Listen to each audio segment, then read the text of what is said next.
Everyone and welcome back to my channel. मैं हूं Angela और आज हम हिंदू लॉ का एक बहुत ही इम्पॉर्टेंट और फ्रीक्वेंटली आस्क्ड टॉपिक को डिटेल में समझेंगे, को पार्सनरी एंड पार्टीशन के बीच का डिफरेंस।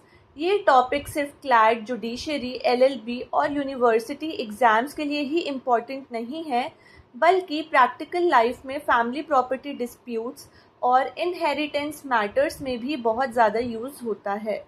बहुत बार स्टूडेंट्स को कन्फ्यूजन होता है कि को पार्सनरी और पार्टीशन एक्चुअली होते क्या है और दोनों में एग्जैक्ट डिफरेंस क्या है। तो इस वीडियो में हम इन दोनों कॉन्सेप्ट्स को इजी लैंग्वेज में स्टेप बाय स्टेप समझेंगे, तो इस वीडियो को एंड तक ज़रूर देखना। सबसे पहले बेसिक अंडरस्टैंडिंग लेते हैं। हिंदू लॉ में एक कॉन्सेप्ट होता है जॉइंट हिंदू फैमिली प्रॉपर्टी, जिसमें फैमिली के मेंबर्स प्रॉपर्टी को जॉइंटली ओन करते हैं। इसी सिस्टम के अंदर दो इम्पॉर्टेंट कॉन्सेप्ट्स आते हैं, को पार्सनरी और पार्टीशन। ये concepts mainly Hindu succession act 1956 और मिताक्षरा हिंदू लॉ से रिलेटेड है।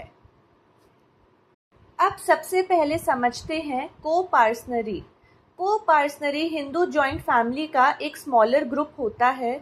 इस ग्रुप के मेंबर्स को एंसेस्ट्रल प्रॉपर्टी में राइट बर्थ से मिलता है।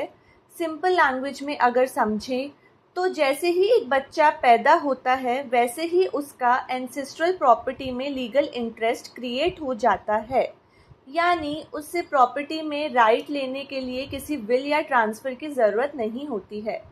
ट्रेडिशनली मिताक्षरा लॉ में फादर, सन, ग्रैंडसन और ग्रेट ग्रैंडसन को पार्टनर्स होते थे, लेकिन पहले डॉटर्स को ये राइट्स नहीं मिलते थे। बाद में 2005 अमेंडमेंट के थ्रू डॉटर्स को भी इक्वल को पार्सनरी राइट्स दिए गए। अब डॉटर भी बर्थ से को पार्सनर मानी जाती है और उसका राइट सन के इक्वल होता है। अब को पार्सनरी की इम्पॉर्टेंट फीचर्स देखते हैं। सबसे पहला फीचर, को पार्सनरी बर्थ से क्रिएट होती है, यानी राइट्स ऑटोमेटिकली मिलते हैं। दूसरा फीचर, प्रॉपर्टी जॉइंटली ओन्ड होती है, कोई एक सिंगल ओनर नहीं होता है। थर्ड, शेयर्स फिक्स्ड नहीं होते, जब तक पार्टीशन नहीं होता तब तक किसी का एग्जैक्ट शेयर डिसाइड नहीं होता है। फोर्थ, हर को पार्टनर को एंसेस्ट्रल प्रॉपर्टी में इक्वल इंटरेस्ट दिया जाता है। एंड लास्ट पॉइंट, हर को पार्टनर पार्टीशन डिमांड कर सकता है। अब बात करते हैं मेंबर्स ऑफ को पार्सनरी की, यानी को पार्सनरी में कौन कौन मेंबर्स होते हैं। ट्रेडिशनली मिताक्षरा सिस्टम में को पार्सनर्स इंक्लूड करते थे फादर, सन, ग्रैंडसन और ग्रेट ग्रैंडसन, लेकिन 2005 अमेंडमेंट के बाद डॉटर्स को भी सेम स्टेटस दिया गया। एग्जाम्पल के थ्रू समझते हैं। अगर ग्रैंडफादर के पास एंसेस्ट्रल प्रॉपर्टी है तो उसका सन और ग्रैंडसन ऑटोमेटिकली को पार्टनर्स बन जाते हैं और अब डॉटर्स भी इक्वल को पार्टनर होगी। अब बात करते हैं पार्टीशन की। पार्टीशन का मतलब होता है जॉइंट फैमिली प्रॉपर्टी का लीगल डिवीज़न। जब पार्टीशन होता है जॉइंट ओनरशिप एंड हो जाती है और हर मेंबर का शेयर डेफिनेट हो जाता है। पार्टीशन के बाद हर पर्सन अपना शेयर का सेपरेट ओनर बन जाता है और अपनी प्रॉपर्टी इंडिपेंडेंटली यूज़ कर सकता है। सिंपल वर्ड्स में एक्सप्लेन करूँ तो को पार्सनरी जॉइंट ओनरशिप को शो करती है और पार्टीशन उस जॉइंट ओनरशिप को तोड़ता है। अब फीचर्स ऑफ पार्टीशन को डिस्कस करते हैं। सबसे पहला feature, partition joint family status को एंड करता है।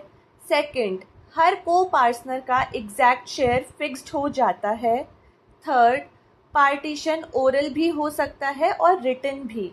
फोर्थ, पार्टीशन के बाद सेपरेट ओनरशिप और पोजेशन स्टार्ट हो जाता है।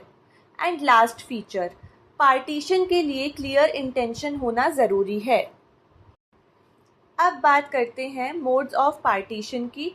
पार्टीशन डिफरेंट वेज से हो सकते हैं। सबसे पहले म्यूचुअल अग्रीमेंट के थ्रू, जब फैमिली मेंबर्स आपस में प्रॉपर्टी डिवाइड कर लेते हैं।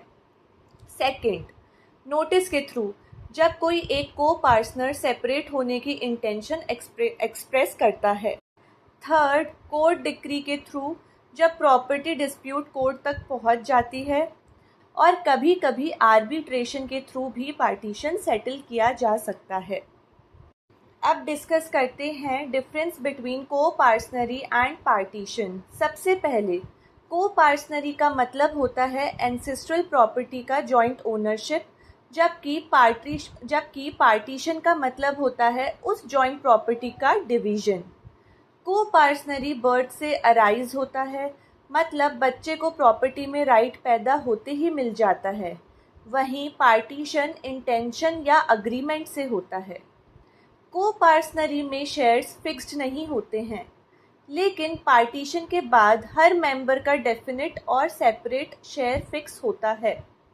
को-पार्सनरी जॉइंट फैमिली स्टेटस को कंटिन्यू रखता है, जबकि पार्टीशन जॉइंट स्टेटस को एंड कर देता है। और लास्टली, को-पार्सनरी में प्रॉपर्टी जॉइंटली एंजॉय की जाती है, लेकिन पार्टीशन के बाद हर मेंबर अपने शेयर का सेपरेट ओनर बन जाता है। अब डिस्कस करते हैं राइट्स ऑफ को-पार्सनर्स। एक को-पार्सनर के पास कुछ इम्पॉर्टेंट लीगल राइट्स होते हैं, जैसे कि बर्थ से प्रॉपर्टी राइट्स मिलना, पार्टीशन डिमांड करना, जॉइंट पोजेशन का राइट और एंसेस्ट्रल प्रॉपर्टी में इक्वल इंटरेस्ट रखना। इसके अलावा राइट टू एलियनेशन भी होता है, जिसमें शेयर्स ट्रांसफ़र करे जा सकते हैं पार्टीशन के बाद, और राइट टू सर्वाइवरशिप भी होता है, जिसमें जो प्रॉपर्टी होती है वो सर्वाइवरशिप के द्वारा पास की जाती है। अब बात करते हैं effect of 2005 amendment Hindu succession act 2005। 2005 का अमेंडमेंट हिंदू सक्सेशन लॉ में एक बहुत बड़ा चेंज लेकर आया। इस अमेंडमेंट के बाद डॉटर्स को सन के इक्वल को-पार्सनरी राइट दिए गए। अब डॉटर एंसेस्ट्रल प्रॉपर्टी में इक्वल शेयर क्लेम कर सकती है, पार्टीशन डिमांड कर सकती है और सर्टेन सिचुएशंस में कर्ता भी बन सकती है। अब कर्ता क्या होता है? इन हिंदू फैमिली लॉ, अ कर्ता is the head and manager of a Hindu undivided family और जॉइंट फैमिली, यानी कि कर्ता हेड होता है फैमिली का। ये अमेंडमेंट विमेन एम्पावरमेंट और जेंडर इक्वालिटी के लिए बहुत बड़ा और बहुत इम्पॉर्टेंट माना जाता है। चलिए एक प्रैक्टिकल एग्जाम्पल से इस टॉपिक को और अच्छे से समझते हैं।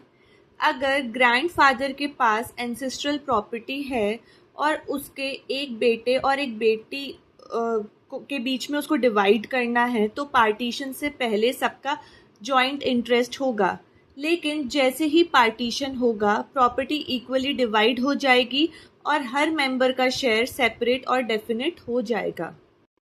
तो गाइस, आज हमने डिटेल में समझा कि को-पार्सनरी का मतलब है एंसेस्ट्रल प्रॉपर्टी में जॉइंट राइट्स बाय बर्थ, और पार्टीशन का मतलब है उस जॉइंट प्रॉपर्टी का legal division into separate shares.